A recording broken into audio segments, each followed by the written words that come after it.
book is called Not Quite Narwhal by Jessie Sima. Jessie Sima. Not Quite Narwhal. Ah, I thought I already recorded this, but I didn't. Kelp was born deep in the ocean.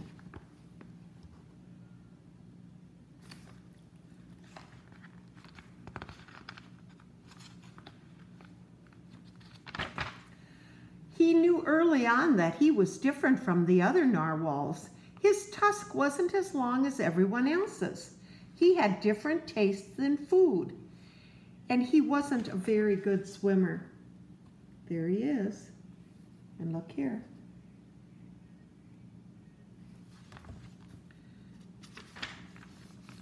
But his friends didn't seem to mind, so Kelp decided he wouldn't either. There he is.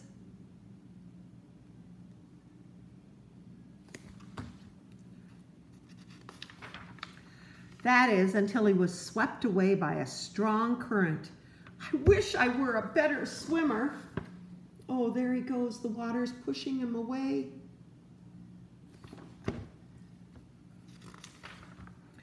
Kelp found himself at the surface closer to land than he'd ever been before.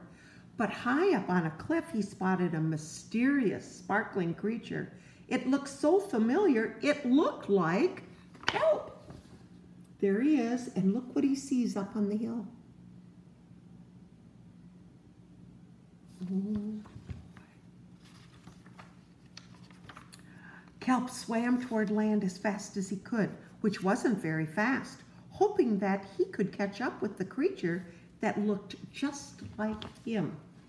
Here he's swimming, swimming, swimming.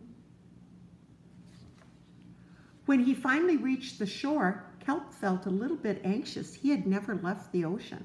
He was nervous about walking for the first time, but the land creature made it look so easy.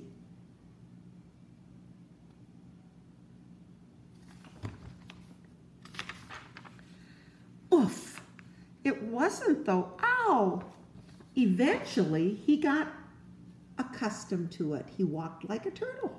First he tried to walk like a crab, then like a frog, then like a turtle. Everything on land was strange and beautiful, but also kind of scary. Kelp began to think that he might never find the creature that looked just like him. But as he stumbled out of the forest,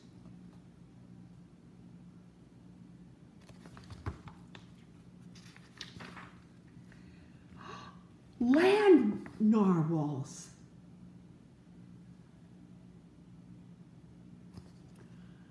Actually, we're unicorns, and by the looks of it, so are you.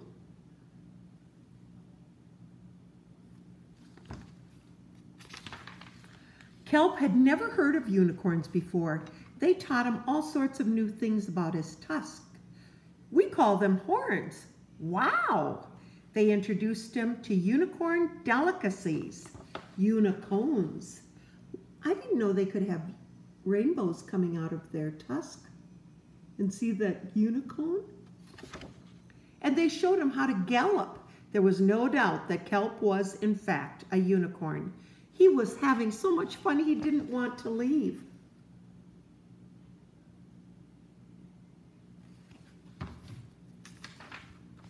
But then he remembered all of his friends under the sea.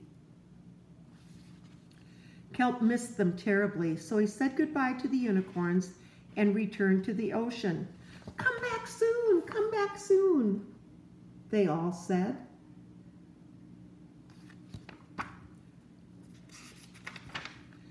Kelp swam toward home as fast as he could, which wasn't very fast at all, hoping that the narwhals would still like him now that he was a unicorn. When he finally arrived, Kelp had butterflies in his stomach, but they all called, "Kelp, Kelp, welcome home, welcome home."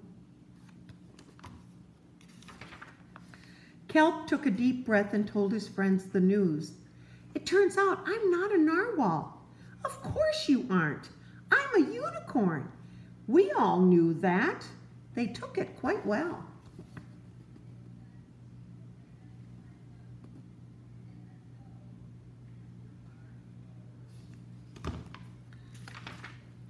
Kelp was happy to be home, but now that he'd experienced life on land with the unicorns, he couldn't seem to forget it.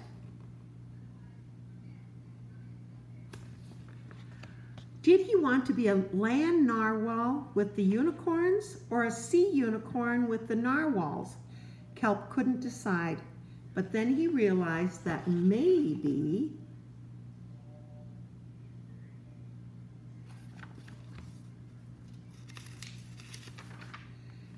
just maybe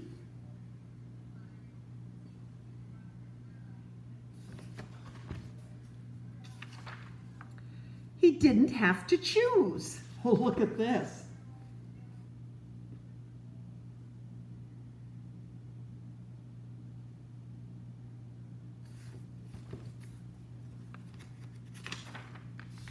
I'm a unicorn, he says, and that's the end.